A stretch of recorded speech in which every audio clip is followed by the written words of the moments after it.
இனிய இந்த 2026வது வருடம் மீனராசிக்கு பார்த்திங்கன்னா சொல்லி அடிப்பாங்கன்னு சொல்லுவாங்களே, அந்த ஆண்டுன்றாங்க.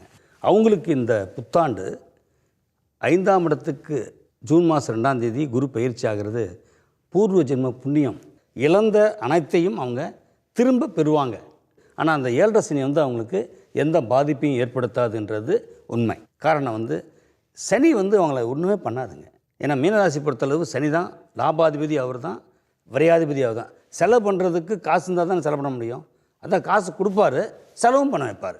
மீனராசிக்காரங்களுக்கு 2026 ஜென்மசனி வருதுன்னு சொல்லி கொஞ்சம் கூட வருத்தப்பட தேவையில்லை. என்னதான் ஜென்மத்தில் சனி இருந்தாலும் கேது பகவான் 6ஆம் வீட்டில் இருக்கார்.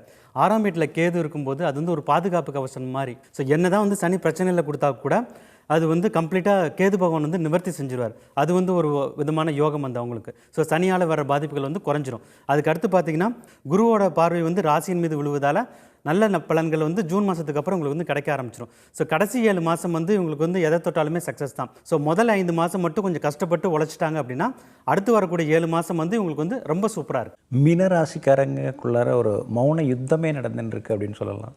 எல்லா கஷ்டங்களையும் மனசுக்குள்ளாரே வச்சு புழுங்கின்னு இருந்தாங்க 2025. ஆனால் இந்த 2026 திடீர்னு யாராவது ஒருத்தவங்க பணக்காரங்க ஆகுறாங்க, திடீர்னு யாராவது சூப்பர் ஹிட் அடிக்கிறாங்கன்னா அவங்கெல்லாம் மீனராசிக்காரங்களாக இருப்பாங்க.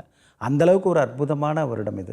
ஏன்னா தைரியஸ்தானத்தில் சந்திரன் இருக்கும் பொழுது, சுகஸ்தானத்தில் ராசிநாதன் இருக்கும் பொழுது, 10ஆம் இடத்துல பல கிரகங்கள் இருக்கும் பொழுது இந்த 2026 பிறக்கிறதுனால இது வரைக்கும் எதெல்லாம் முடியலையோ அதெல்லாம் முடிக்கக்கூடிய ஒரு ஆற்றல்.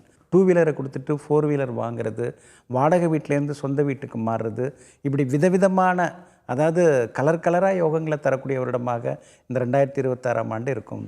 புரட்டாதி நட்சத்திரக்காரங்க உத்திரட்டாதி நட்சத்திரக்காரங்க 2 பேருக்கும் கொஞ்சம் விடிவு காலம் வரும்.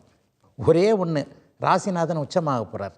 ராசிநாதன் உச்சமாகி ஜென்மச்சனியை பார்க்க போகின்ற காரணத்தினால முதல் 5 மாதம் கொஞ்சம் ஒரு மாதிரியாக இருந்தாலும் கூட பிற்பகுதி 5 மாதம் கொஞ்சம் நல்லாவே இருக்கும்.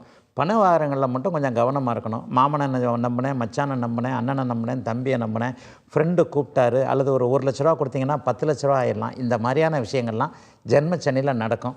இதில் மட்டும் கொஞ்சம் கவனமாக இருந்துட்டால் பெரிய அளவில் சோதனைகள் இல்லாத எதையும் சமாளிக்கக்கூடிய ஆண்டாகவே அமைஞ்சிருக்குதுங்க 2026ஆம் ஆண்டு மீனராசிக்காரர்கள் எல்லாரும். வியாபார ரீதியான வகையில் அபாரமான சாதனைகளை சாதித்து காட்டக்கூடிய நல்லதொரு ஆண்டாக, நாணயமிக்க ஆண்டாக இந்த ஆண்டு அமையும்.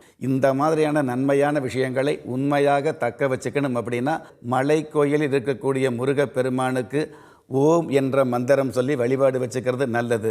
வீட்டில் இருக்கக்கூடிய அதாவது மனைவி சொல்லுகிற சொல்லுக்கு ஆம் என்ற மந்திரத்தை கடைபிடிப்பது நல்லது.